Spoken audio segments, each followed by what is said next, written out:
All right, welcome to the Going Ballistic podcast. I'm your host, Ryan Kleckner. I should say co-host, man, because you know who's on here with me? It's Jason Kleckner, and he's been on just about every show we've had since the beginning, and he might as well just be the co-host. So I'm your co-host, Ryan Kleckner, and here's the other co-host. How you doing, everybody? I'm glad to be here, and I'm also kind of the guinea pig of the show. I think that's kind of how this whole thing started, was me being the guinea pig for getting into long range shooting. Yeah, Wouldn't you and it's agree? worked out so far, right? Oh Yeah, yeah, without a doubt. I've had a blast with it. And for those of you following along, we are broadcasting live on YouTube. Make sure you get those comments and questions in, and Jason and I will do our best to respond to them. So, Jason, I haven't been on Facebook a lot lately. I have been swamped, absolutely swamped with Mayday safety, which is good, which is really good. But we have everybody wants it, and now I just got to build it. I mean, it's mostly built. Things are working now, but man, we have so many organizations wanting the pro version of the software, which we're still developing and trying to get going. So it's been a great having everyone run to us, but it makes us feel bad having to like put the brakes on or not being quite ready yet. So I'm sorry I haven't been as active, everybody, but I have peeked on Facebook here and there. And you and I saw on Facebook the other day, Jason? No, tell me. I saw videos of you out shooting. Yes, again. Well, hold on real quick. Red Leg asked, what's the new tan rifle back there? Red Leg, you are showing your newness to the podcast by asking that question, because that's actually the old tan rifle I used to have. Jason, you remember what that rifle is? I'm pointing to it right here. Your folder's kind of covering it a little bit. That is a magnesium Remington ACR. Yes. That is my most unicorn of moon rock of guns. So I love that gun. That's my Red Dawn gun too. I just love that thing. All right, so sorry, Jason. That is the gun I will never sell unless my family needs the money for food. Other than that, I'm not selling it. So, Jason, you went shooting again out in the desert in the same spot you like to go to? Yeah, so this trip we went to the bottom of Yarnell Hill. I took my brother Jared again, and then I had a buddy of mine, Kirk, who drove down from Flagstaff to shoot with us. And we actually made some steel targets up out of some body armor plates, and they're roughly 10 by 12. So we set them up at 300, 500, 700, and 900 yards. And 900 yards? Yeah. You're getting big for the britches, man. That's awesome. Well, I didn't hit it as many times as I wanted to. Doesn't matter. You tried. That is awesome. And I hit it, but I got to tell you, wind sucks. I hate wind. It was so windy, man, and it was changing so drastically. By the time we would get a wind call and zero on it, it would change again. Oh my God. Thank you. You right there, Jason. You just proved why you're the co-host of this podcast right there. First off, I used to say this all the time in the military.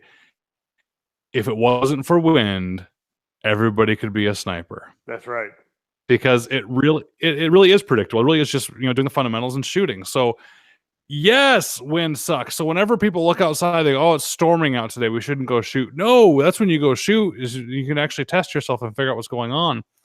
So Michael just texted or wrote that in the comments there. Yeah, if it wasn't for wind, we'd all be snipers. I actually think I wrote that in the book. Because it's true. That is why, one of the reasons why the senior man on a military or professional sniper team is the spotter. Because the shooter does the same thing every time. The spotter has to look at all the environmental effects, what's going on, and make a decision on what's going to happen. And you're right, man. The sooner you figure out what's going on and shoot, the better off you are, which is why I loathe the whole shooter ready, spotter ready, sended. See, there's all that unnecessary communication. That's why I teach the spotter should say, look through the spotting scope, the shooter's ready to take the shot, make a determination and say a half mil left, and then the shooter shoots as soon as they're ready. Because the longer you wait after that wind call, even if the wind call is inaccurate, the longer you wait, the less reliable the wind call is. Yeah. So even if the spotter's wrong and they say a half mil left and they should have said center hold, well, if they say half mil left and you shoot a half mil left quickly, your spotter's going to learn. they're going to go, oh, that wasn't right. A center hold would have been right. But if you wait 10 seconds, the wind changes.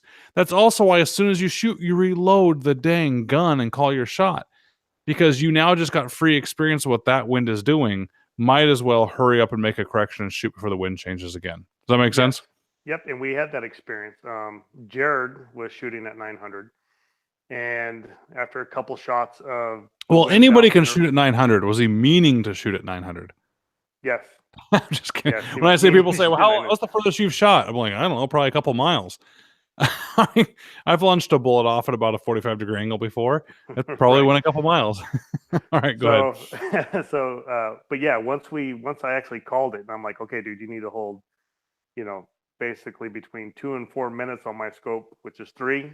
Hold it, and he shot, and as soon as he hit it, he reloaded, shot. He hit it 3 times in a row at 900. That's awesome. Shoot, again. Reload, and get ready again. Yeah, and then once it changed, then he was off again, of course.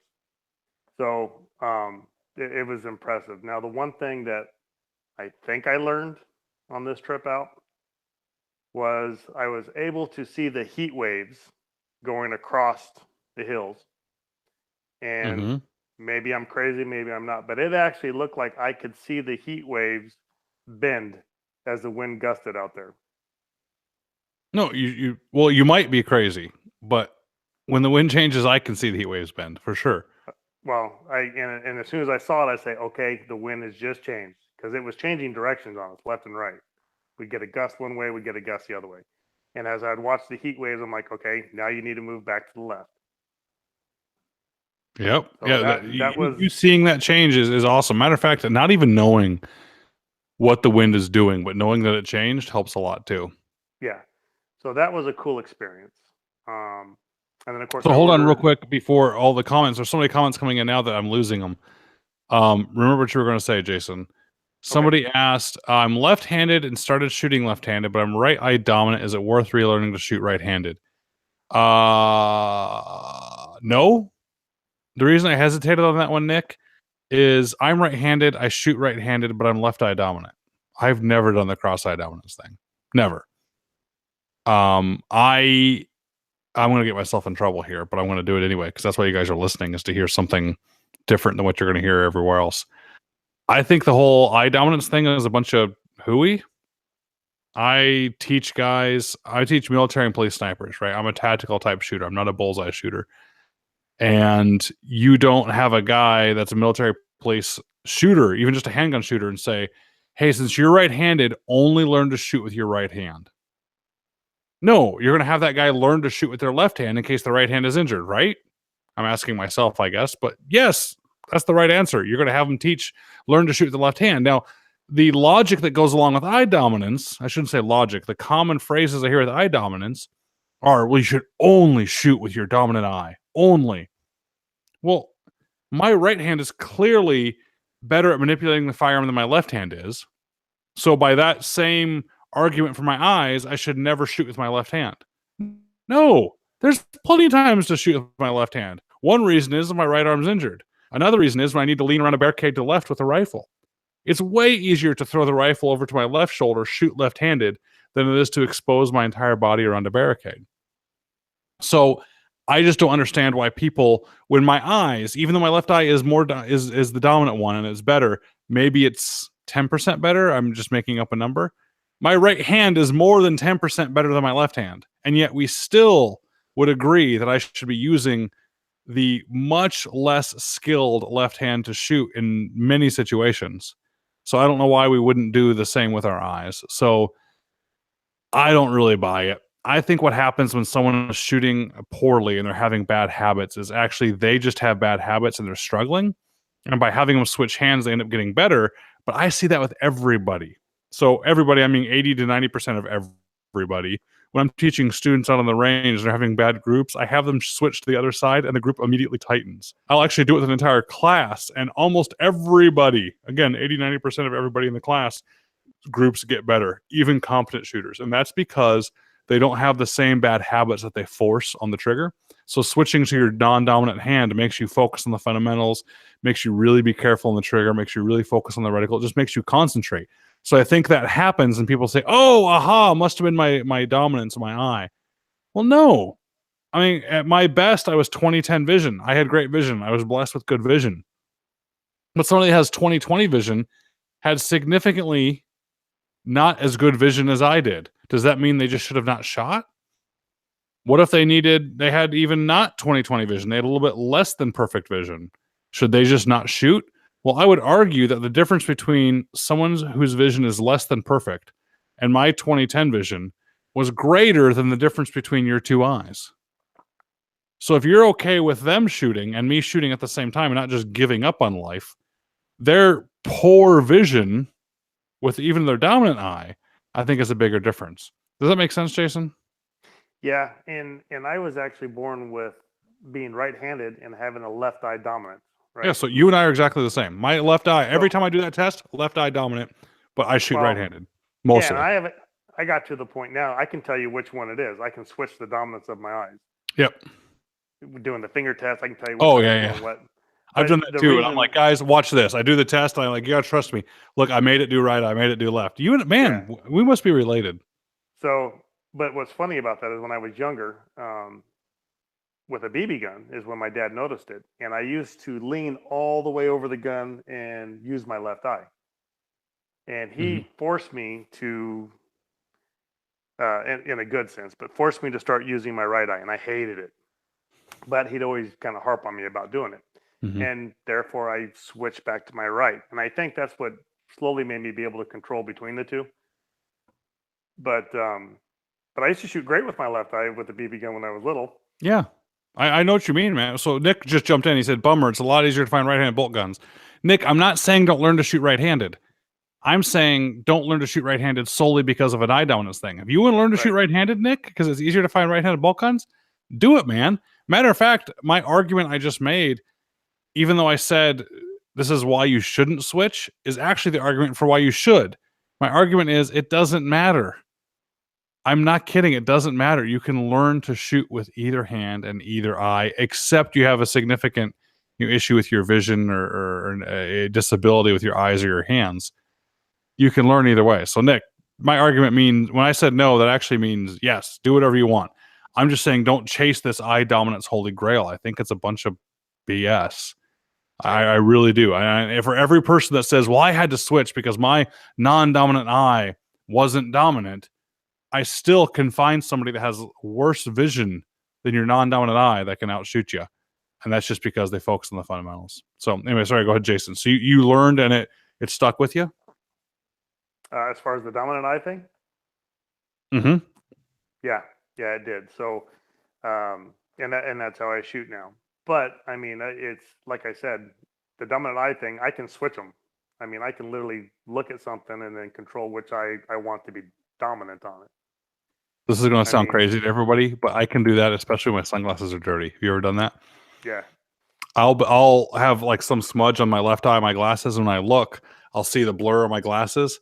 You guys are going to think I'm nuts, but I swear I can switch and focus more on the right eye when I'm walking, and I won't see the blur. yeah, You ever do that, Jason? yep, yeah. I can switch them. I mean, I can even it creeps Twilight out, but I mean, I can take one. All right, we Either, figured it either out, man. This is why the collectors are shooters. I'll do yeah. the same So thing. We'll be looking at a scope. So I actually have a new toy I want to show you, and I actually put a scope on it. I was playing with it. I was seriously just doing it. I was having a hard time seeing through the reticle because I was in a room, so it was so close. And I shoot with both eyes open on a scope anyway. I actually danced my left eye to look, then right eye, then left, then right, like back and forth. yeah, And when I bring and that up then to people, except you, everyone says I'm crazy, but apparently we're not. oh yeah, Twilight. We went to the doctors, and I mean, I can take my eye and actually force it to look all the way left or right. You know, and you're not supposed to be able to do that, I guess, That's according to the funny. doctor. With one eye. Yeah, I can do it with either one, but I can turn it all the way in while the other one's looking straight, and I do it, just to mess with her. But So I would do that for cashiers. yeah. Jason, how So do we never discover this about ourselves? I would do it with cashiers because whenever I'd give them the money, they would look down in the yeah, cash drawer and they'd look back up at me. I would sit there and I'd be like having one eye in and like one eye forward, and yeah, they'd be like, they'd look at you and then they'd look back down and look back up, and I'd have them back straight again. yeah. So That's funny. we showed it to my doctor one visit, and he sat there and stared at me, and he's like, "Yeah, I don't think you're supposed to be able to do that." And I'm like, "Well, I can do it." Please tell me you just like smacked your head and made your eyes go straight again. No, I mean I just moved it back, but that'd have been funny though. That's funny. But David yeah, asked, okay, I asked for comments and questions. I take it back. You guys have like overwhelmed so much that we can't even have a conversation. Best way to zero when you only have a short range to work on. Zero at whatever distance you've got. That's all I can tell you, man. I don't know what short range is. You got 100 yards, 0 to 100. You got 50, 0 at 50. That's fine. Just know that your bullet's going to be low at 50 when you're zeroing for 100, and just know how much for yours. If you zero to the half-inch low at 50 yards, you'll be just about right at 100. And especially close enough that when you do get to longer range, you can fix it. So, Jason, I have a new toy that came in today, and I'm going to hold out the box. Jason, I know you know what it is, but for those watching, I'll see if anyone can take a guess in the comments, or if I don't know if I can wait that long. Is that one letter right there, guys, in this box? Give it away. Can anyone watching figure out what what was in this box that came along with it? Here's the side here. Let's see if it says. Yeah, live free or die, impossible. Anyone take a guess? Well, while you guys are guessing, I want to tell you why I think Q is freaking hilarious and why I love some of their products. So when I open it up, you see that right there? That's Ken. So Kevin Brittingham was the founder of Advanced Armament Corporation, the silencer company. Mm-hmm. And he left Remington, did his own thing, went to SIG, and then left and is now doing his own company called Q. And they use his dad, Ken, in a lot of the advertising, which I think is just hilarious the way they make him seem. So right here on the box, it says, "We did science, and here's what popped out." Like, okay, that's funny. And then they have a quote from him, or they have like a title for him. It says, Ken. They attribute that statement to him. And I'm going to read what it says for him for the description. I'm actually going to read you a few things in their marketing because I think it's so funny. It says, head of QC and attitude adjustments. Okay. Kind of funny. But then underneath that, it says, blue collar drinker, white collar lover. That just cracked me up so much when I read it, right? So does anyone have any guesses what's in here? Nope, no guesses yet. People are talking about Q stuff, so I will just show you.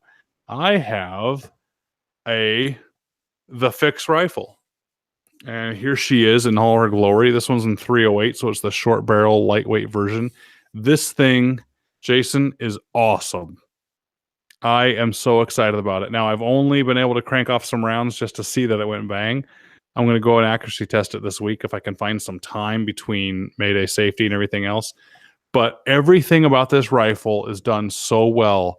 I wish other manufacturers would just take note on just the fit and finish, the innovation of what's going on here, the idea of how short the bolt throw really is. I mean, just how little that bolt needs to move, how the bolt runs. I mean, it's not quite as smooth as a Tikka yet because you got to force it a little bit. You got to move it, but it can't bind at all because this back section of the bolt that you can see here runs like a pistol slide on these rails.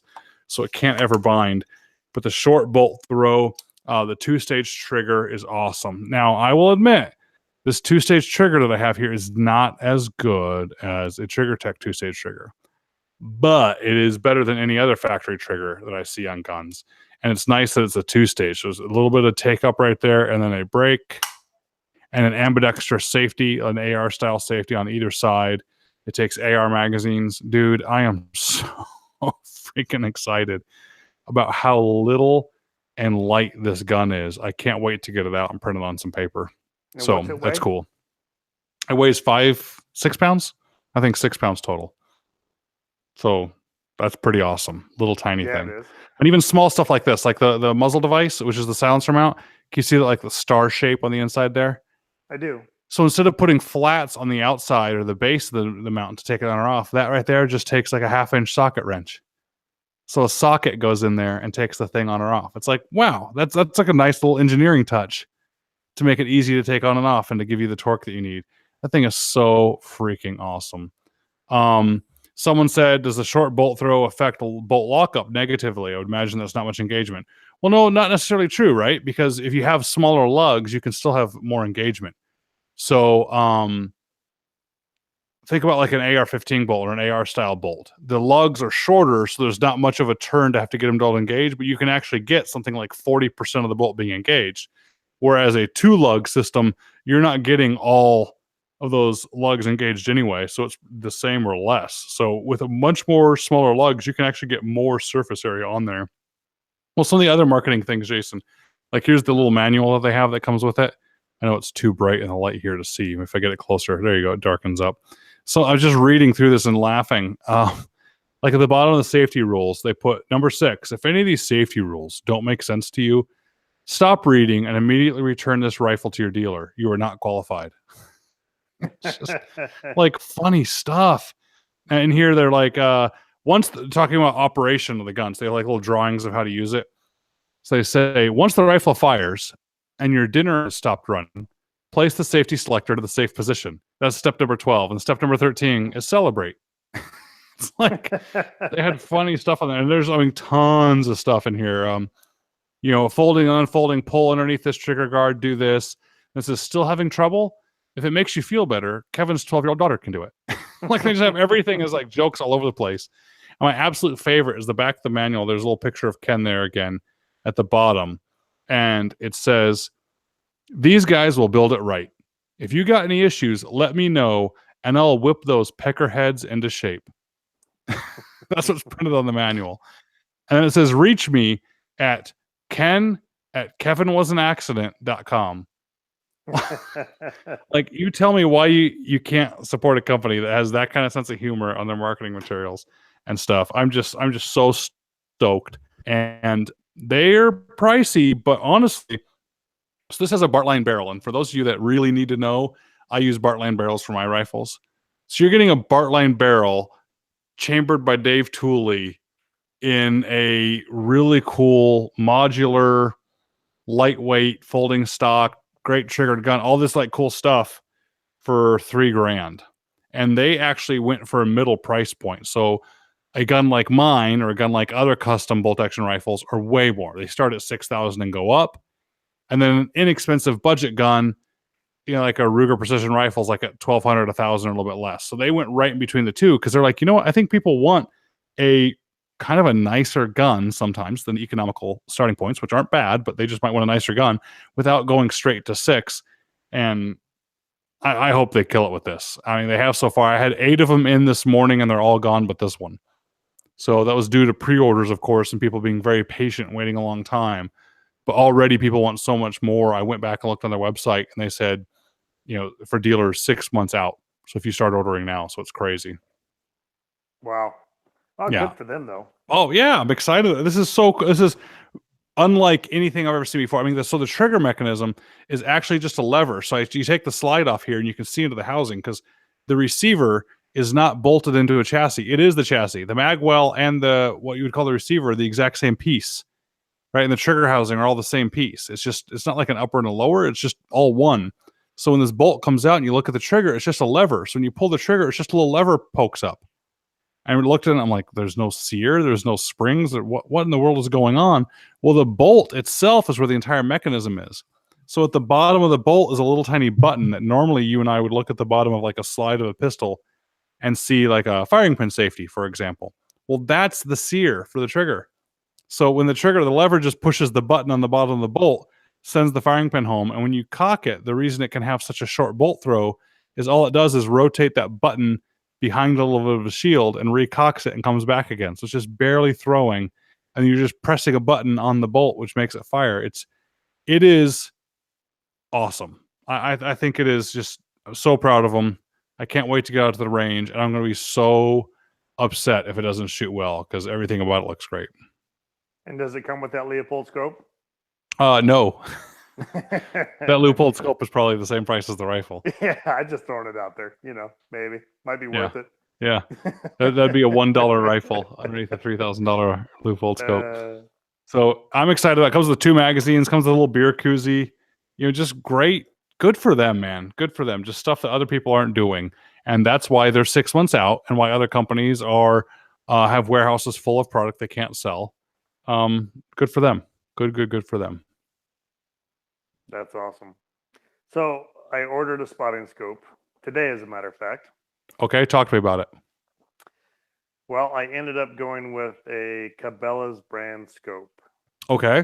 What's unique about it? Is it the Cabela's like Euro brand, or or who really makes it for Cabela's? I don't know who actually makes it. I tried looking into that a little bit, but I read a ton of reviews on it. Everybody's been super happy with it, Okay. and I think they're trying to clear them out because it had a sticker price of 1,100, and they're dumping them all right now for $699. Oh, okay, that's good. So what was the price range for it? I paid $699 for it. Oh, price range. Why did I say that? So 1100. Well, what was the power range? That's what I meant to ask. Oh, it goes to 60 power, and it's an angle scope, and it's called the Cabela's Krotos HD scope. Okay. And the reviews, everybody says it's just as good as the Razor HD and blah blah blah. I don't know I about know, that. I know, their reviews and everything like that. But I mean, from a $1,500 scope to a $700 scope, got good reviews. I figured, what the heck? It's got a 90-day return policy. Took a gamble. We're gonna see what happens with it. Good, man. And how low does it go in power? 10, I think, 10 or Oh, 12. perfect. Okay, that's fine then. As long as it goes low enough that you're not going to be like overpowered and you're going to be able to see the targets, that's good. Yeah, and that's another thing we were playing with when we were out shooting is, Mhm. and you had mentioned it before, but if, yeah, I mean, on 60, of course, you're getting way out there. But if you come back to, I don't know, 48, 50, you can see the vapor trail way better. I mean, it's easier to watch everything that's happening. It is. I spot below 20 for sure. So, but So yeah, I'm cool. excited So you didn't have it out to at see the what range with happens. you and Jared and who your friend from Flagstaff. Yeah, Kirk. No, I had my old, I think it's an old Simmons I've had forever. I mean, it works, Mhm. but I got to tell you, man, when we start hitting that 900-yard range, it ain't clear enough. I mean, I can see the vapor trail and I can pick up on where the bullet's going, but Mhm. the clarity's going to be welcomed when we get this new one that comes in. Yes, maybe. Now, so even this sounds weird, but sometimes you have a really clear scope and it's actually worse at 900. It's not, well, I take that back. It's not worse. It just seems like it might be worse. And the reason is you're going to see the heat waves in the Mirage a whole lot more.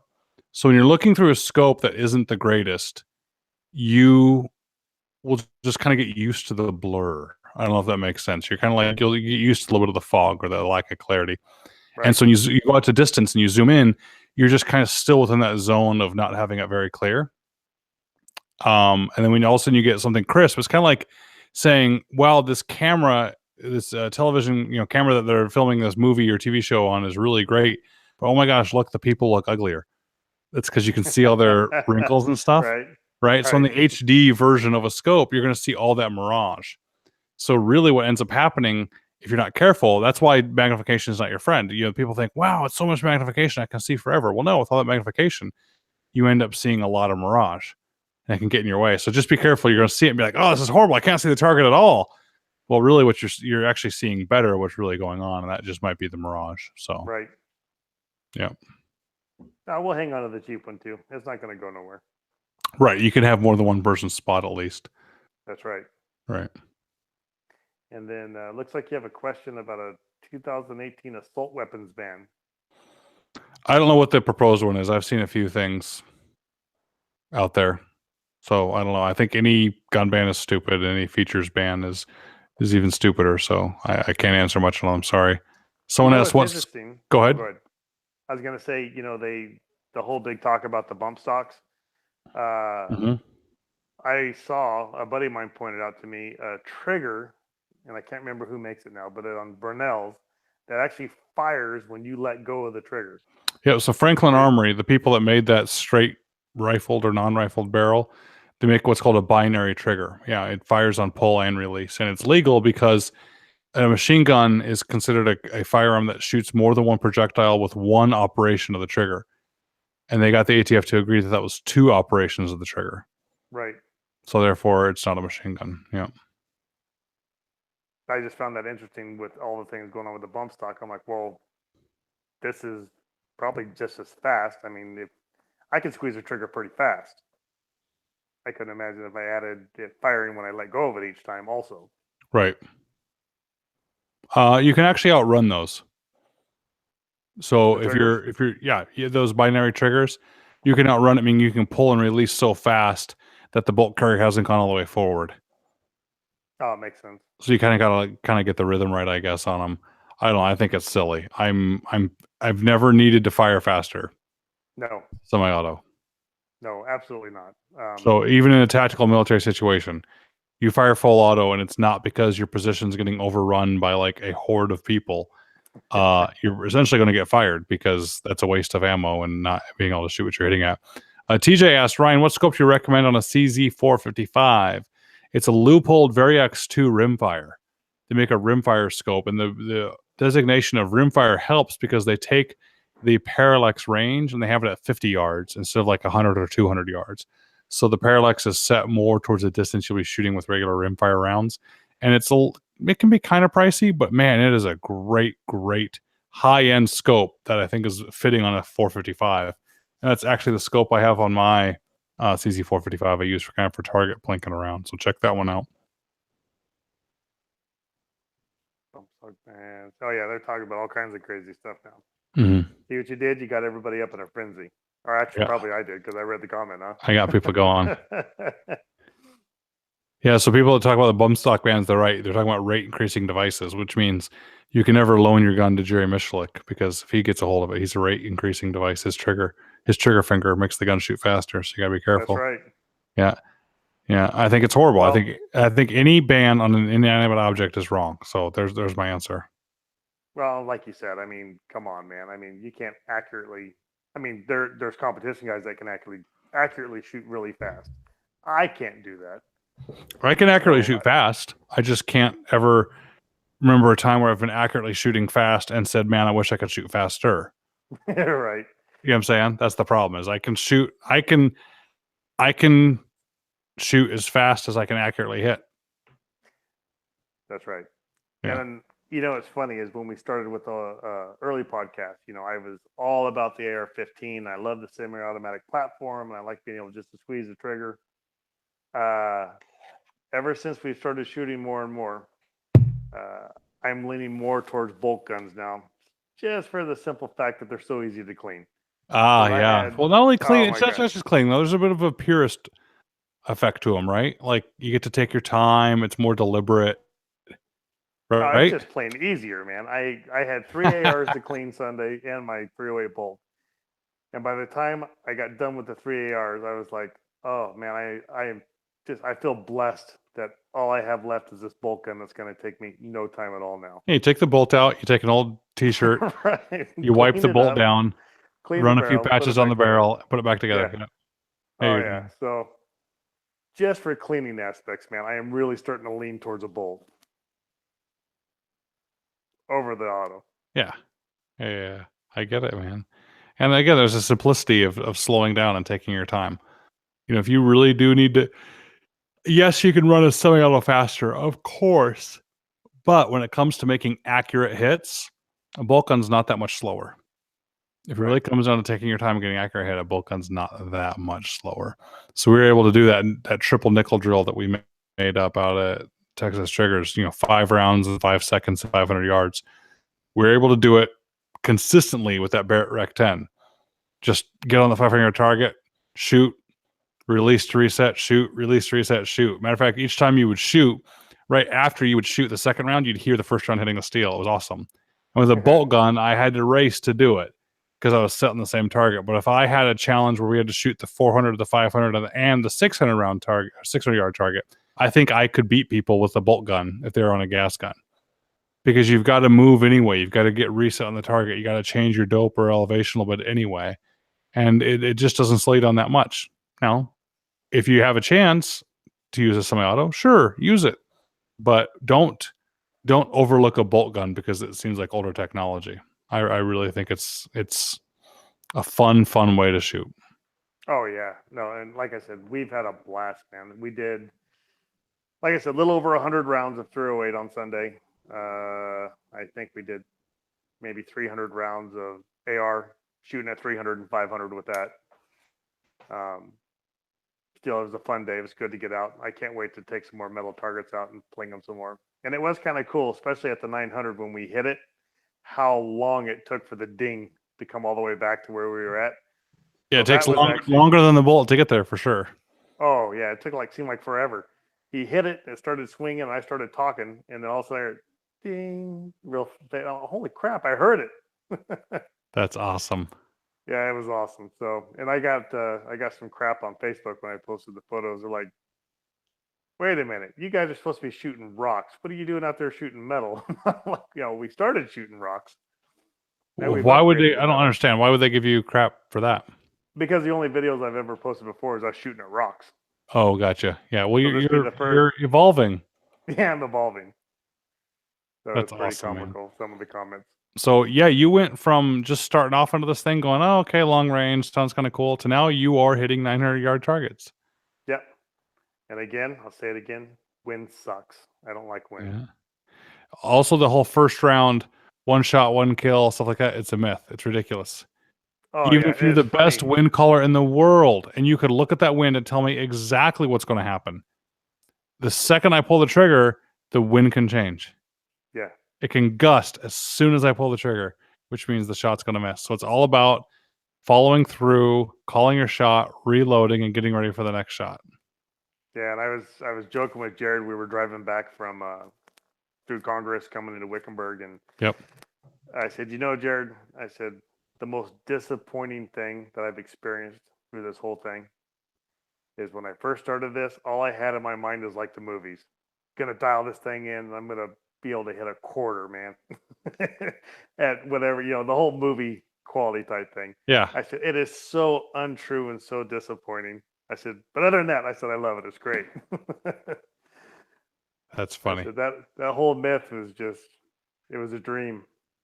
Yeah, but in a weird way, the opposite is true too. The old myth of how hard it was to do Yes. is kind of dissolved too. You're like, oh no, I can do this. So it's like it's both ways. It's one, no, that's impossible, and the other is no, it is possible. You can do it. So D Finnan asks, have you had any experience with the Remington barrel setup? I think you asked that before earlier, so sorry we didn't get to it.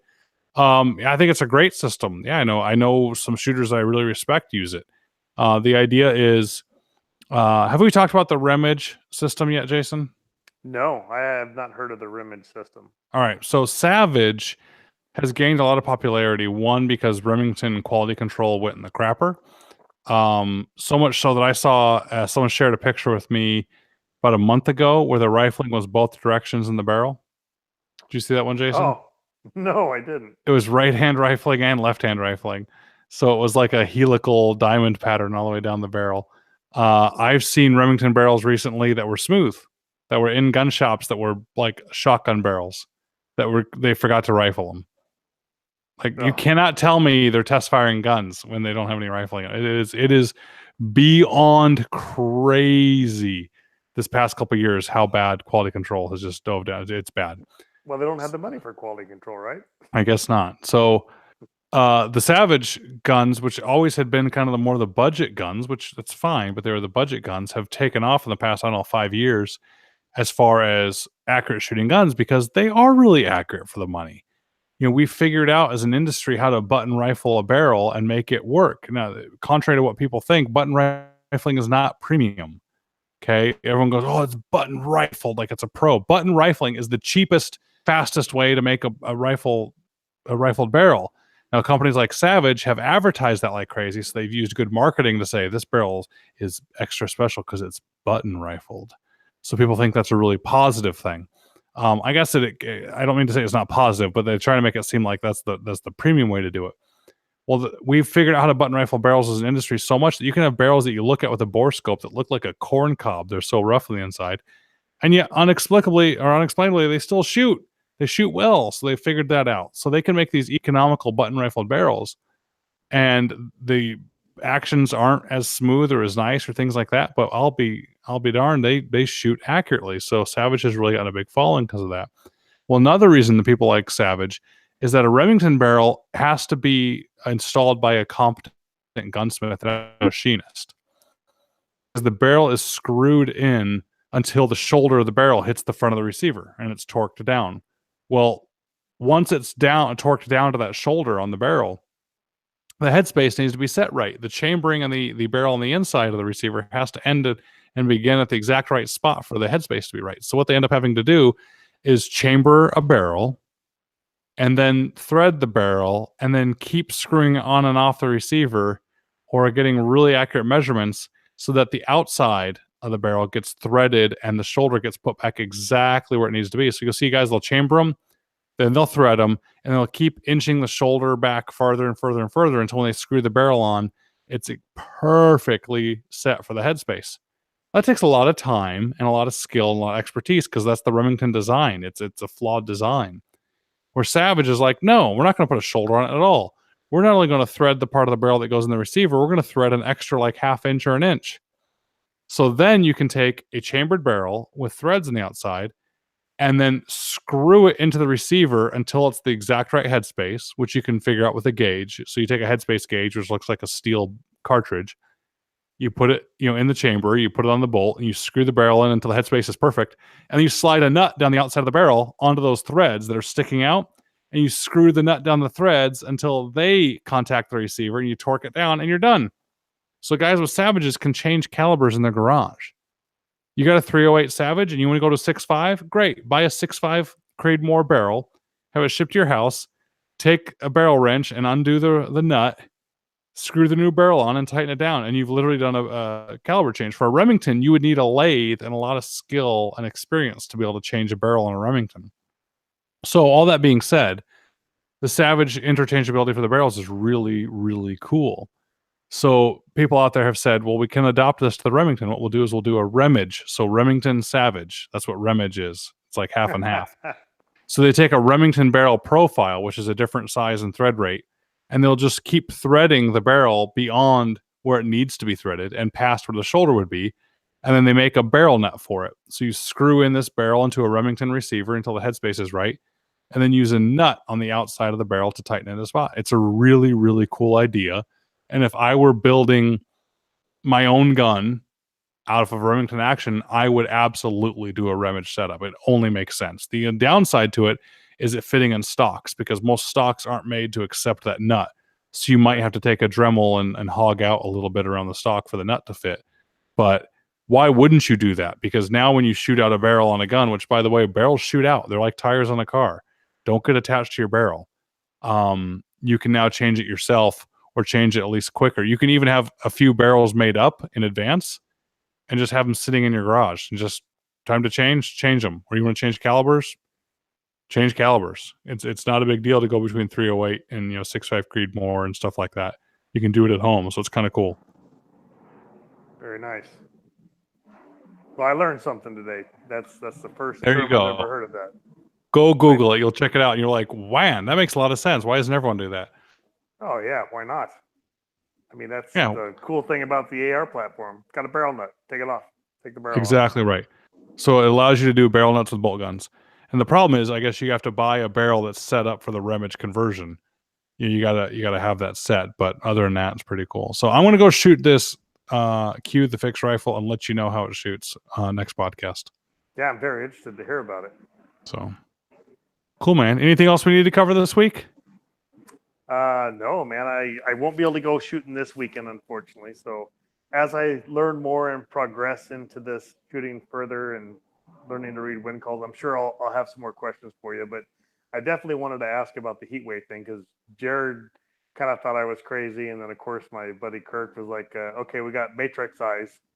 Yeah, it's how you should see it. I've more than once described it as seeing the Matrix. You got to just keep watching, and pretty soon whatever you see will start making sense to you. You'll be able to make calls. There's been plenty of wind calls I've made where I'll say the opposite direction. This last class I taught out in Arizona, there'd be guys shooting. I'm like, actually, I was out with a vice president of MagTech Ammo, really cool guy, Mike Fisher. Had a great time shooting with him.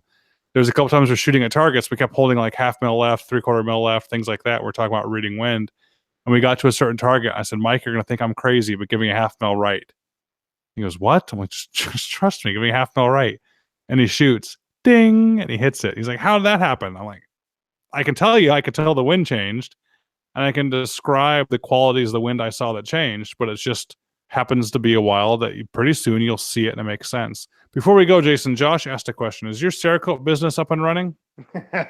Yeah, no, I don't have a Cerakote business. It's been more of a hobby, but I have not done any more Cerakoting. In fact, I need to start my dad's AR that he wants built.